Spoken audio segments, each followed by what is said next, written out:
Hello, welcome to the video. I'm sat on the wrong side of Grant, so you know this isn't formal. This has been one of our kind of more raw videos. We just kind of got done with our session of Brazen Chariots, and we were sat here kind of talking through a lot of the kind of ins and outs, tactical elements of what we were doing, and wanted to just kind of and I feel turn this on and kind of you can join in. So and we had this chat, but I feel like that's the thing. Now that we've played 4 turns, I kind of want to. I'll be honest, I kind of want to reset it. Yeah. Because I now understand, okay, this is what I should have been doing. And an example of that was that support, what was it called? It's the British support British battalion? Support Battalion or something. Battalion. It's Battalion Combat Series. It's Battalion Combat Series.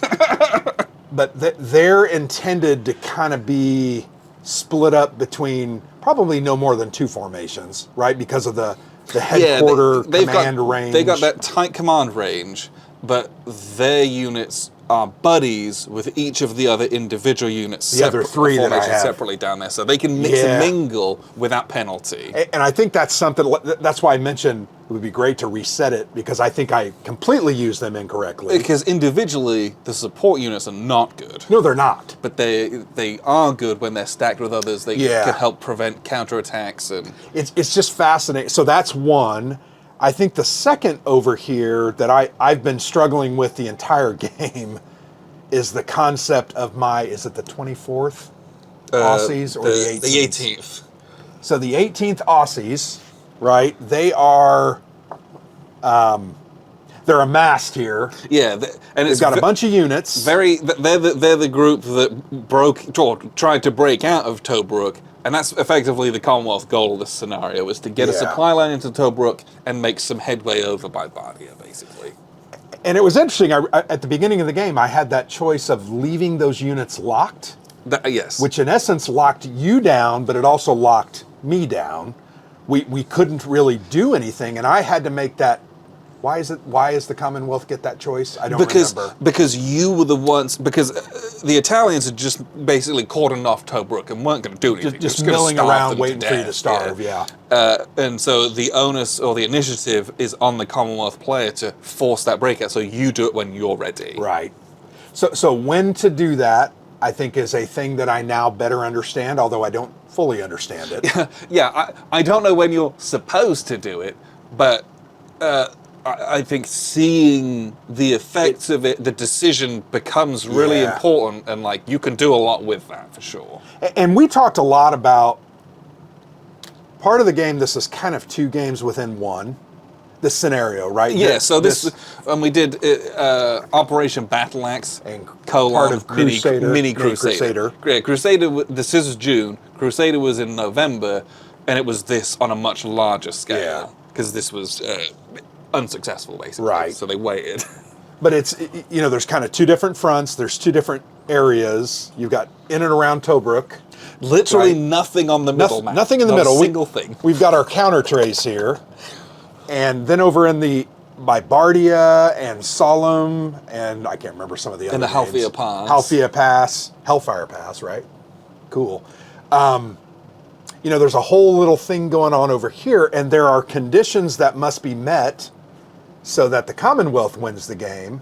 If I don't meet those conditions, the Axis win the game. Yeah, so the Commonwealth had to get a supply line into Tobruk, so effectively form a breakout even as small as,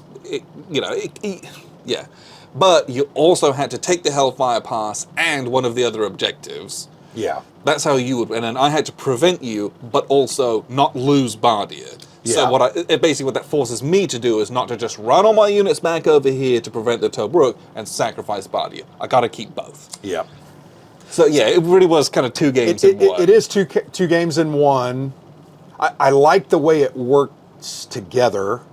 Although I think, let me see, we were on turn 4, and there's 10 turns? I think this scenario might be a 10-turner, yeah. So we were almost halfway done. I don't know if I was doing well or not. I did take the Hellfire Pass, and I pretty much had Solemn kind of cordoned off where you were going to start attriting. Yes. Once that happened, but that was going to take how many more turns? And I think that's where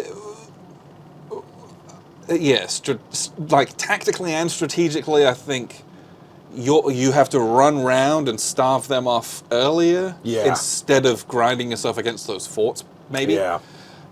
So that you can put pressure on Bardia whilst Solom is starving, Yep. and they're all attriting out from no supply, and then you break out whenever you want. Those forts are just so interesting because they cannot move. They're static. Yeah, they're like little independent static The guys. units will not move out of it, but they're kind of placed such that they will affect supply if you can't get at least one of them gone. Yeah, you want to kind of punch a hole. Like I got this one, I can't remember where this one was, but I did punch this one in here, and I felt like, okay, I could have some breathing room, but I think you're right. You've really got to encircle the 11th Indian Brigade kind of coming from the east from Alexandria, right?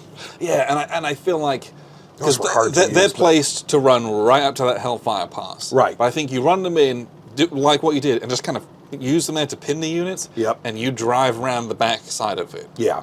And so cut then, 'em off. and then I either have to pull out or they all Yeah. sit there and die, but they pin your units there to Oh yeah, force them absolutely. to do that. So it becomes a test of wills there as far as just the time. And that's just it. This is a game of playing for time. Yeah. For both sides. You're trying to race against that clock and kind of hold out here Yep. and force a breakout.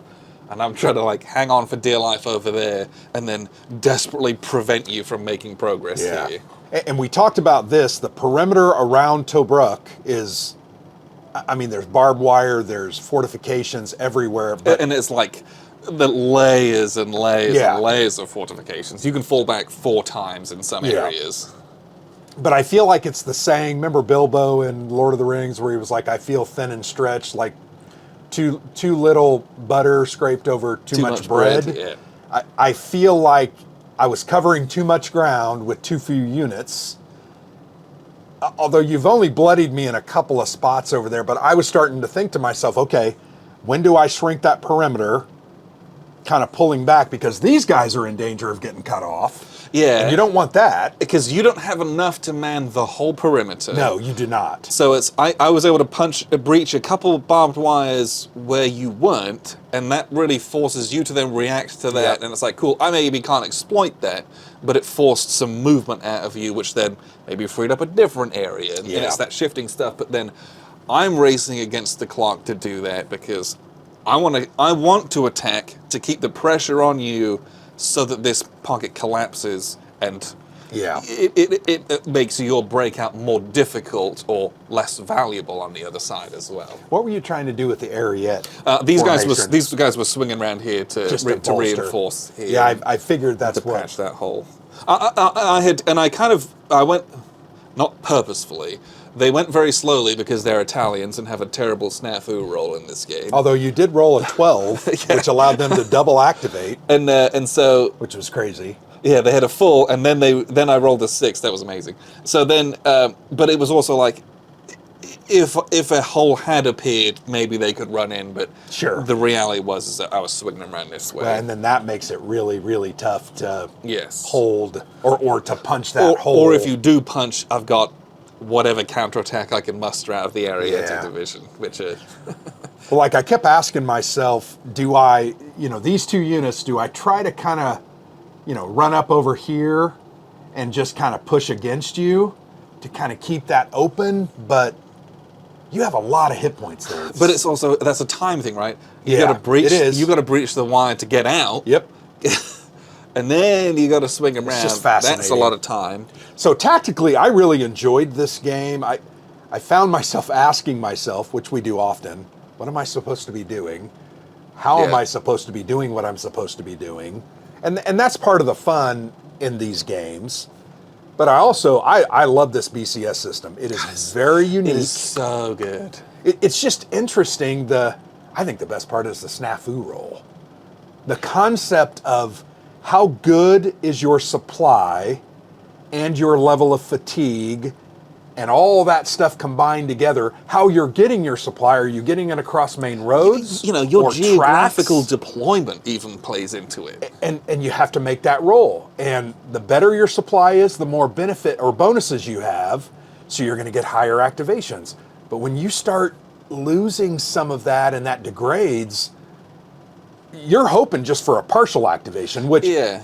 a partial activation is like half movement, half half artillery artillery points. for the Commonwealths. That's suicide because that's they get this one, and half of one is 0 because you round down. Yeah, and I think in this one, Well, there was no crossing of the streams. That's a so sure, which was interesting. The unique rules in this were very interesting. Yeah. There's no weather because it's night, it's the desert, but your visibility is only 2 hexes instead of 4, and that's because the scale of this is also much bigger. So this is a game scale where each hex is 1 mile.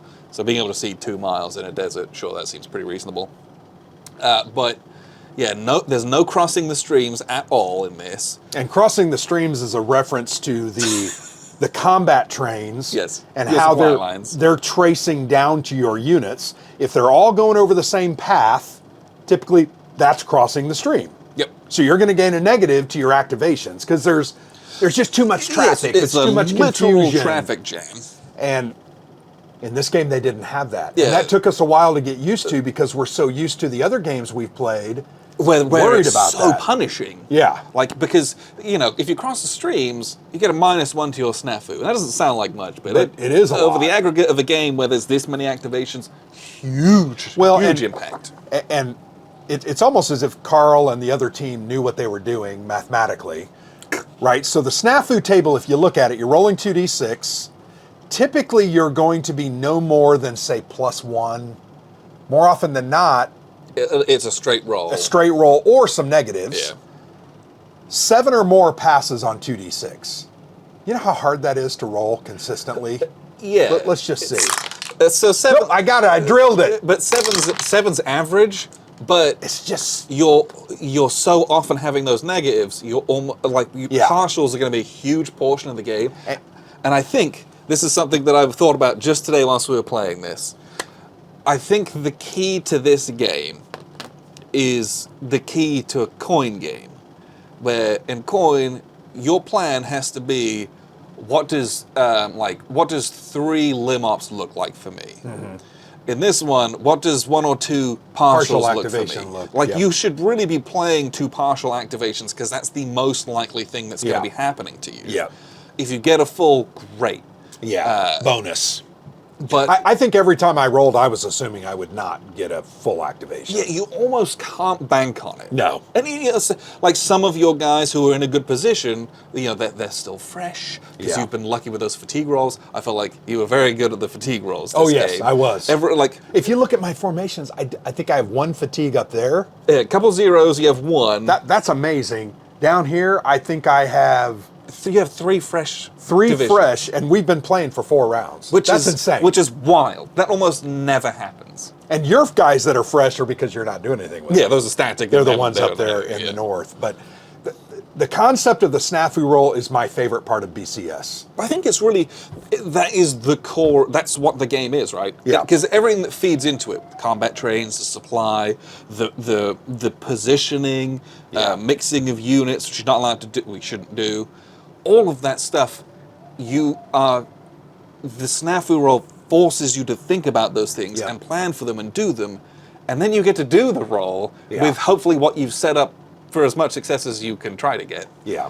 But yeah, it Just fascinating stuff.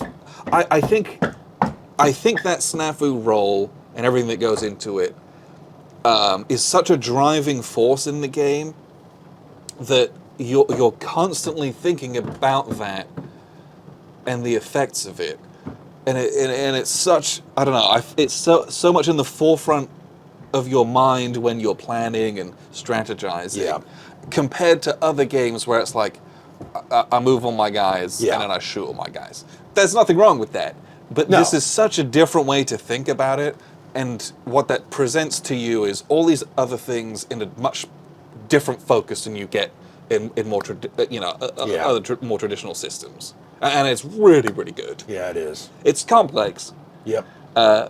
It's rare that I'm not still having to refer to the snafu table because you there's don't no want to doubt. mess it up Yep. either. It's really important not to mess it up.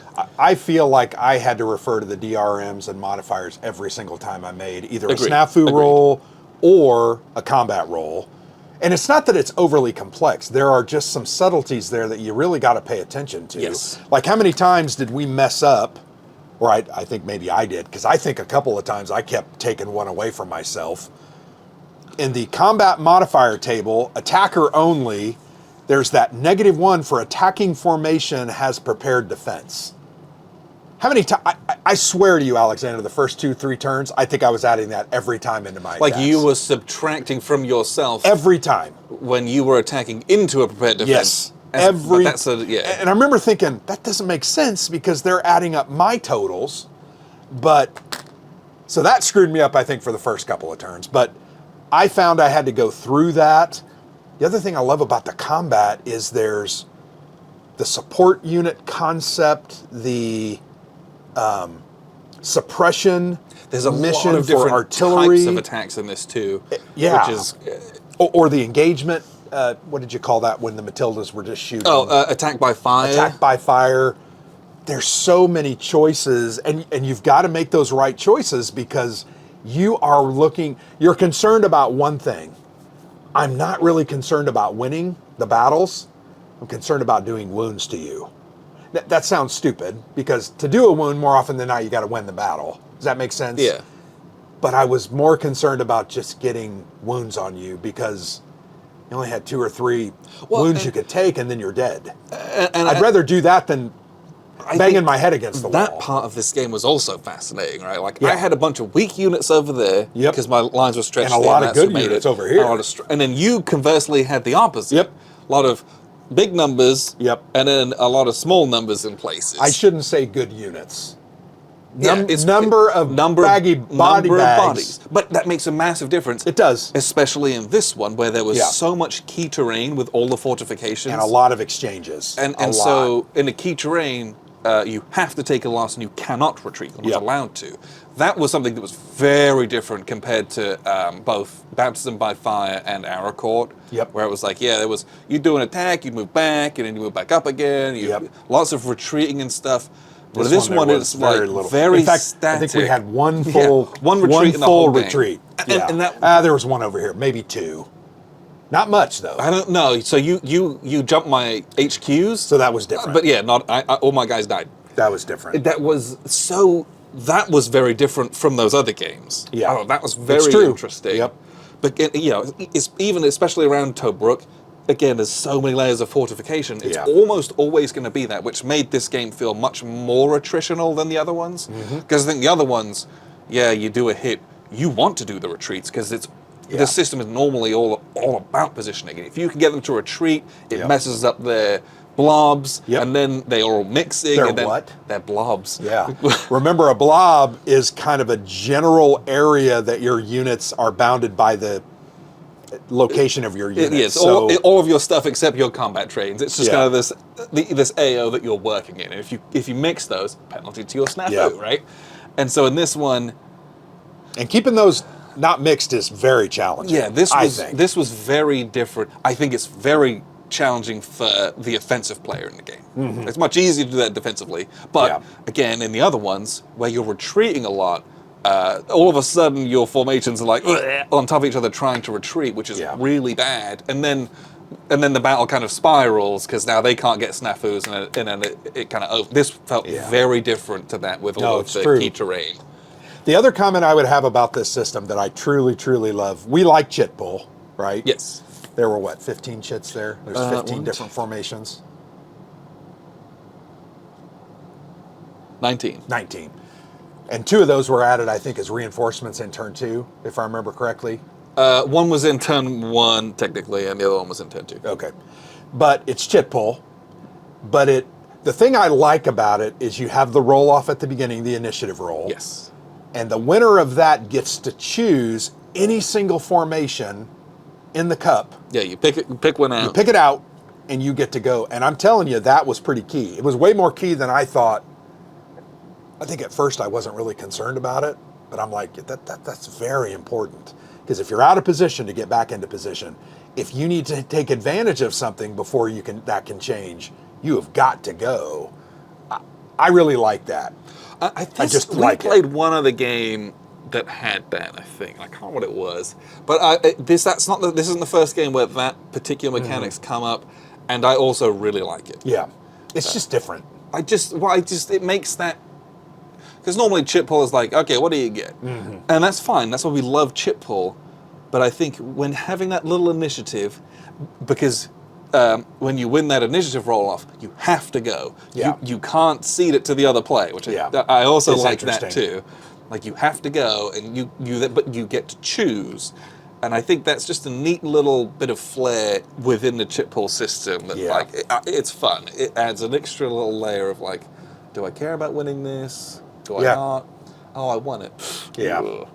Or I won it. Yes. Okay, I needed to. So I can like do this one real strong thing to start with. Yeah, I had a great time here. I know we played for about 4 hours and 4 turns. It's not like we were doing it that quickly, but there's a lot of chits, right? 18, 19 formations. This is not a small game, right? No. It's 3 maps, so it's very big. But are there any smaller scenarios in this? Oh yeah, there's tons. Like we could have maybe just played Tobra?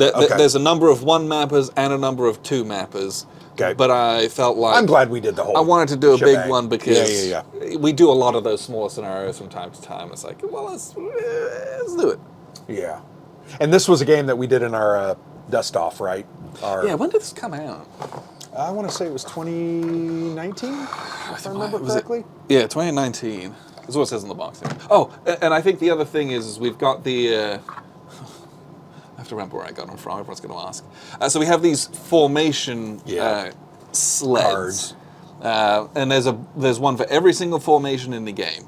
And it's literally like they're printed on these little mini Euro-sized cards. And you have this as a sled to carry your fatigue level, your artillery points, if you have prepared defense markers, any of your support markers. And it basically stops your HQ stacks from being like 12 counters big if you've got units that also have damage on them as well. So I think they were nice. We had some mixed feelings though, right? Well, they see the colors. I thought were hard for me to identify quickly, but that's probably my problem, not the game's. Right? So I liked them. Because they reduced the counters, the stack sizes. Yep.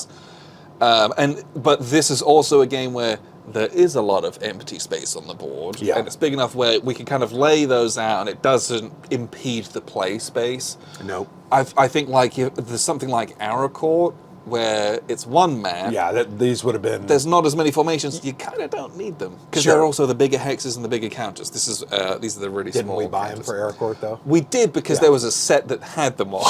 Sure. So we have them. I'm glad we got that. I'm glad we got them. But the other part of that is also you have to remember to look. Because if you don't, you'll forget, oh crap, I had support units that would have helped me to defend that. So you do have to get used to that. And I think I was still in the process of getting used to them. They are definitely nice to reduce the clutter. There's no doubt about Especially for these. So we've also got this set for Valley of Tears, which is also massive with a ton of formations. And I think that's I think that's where it's helpful.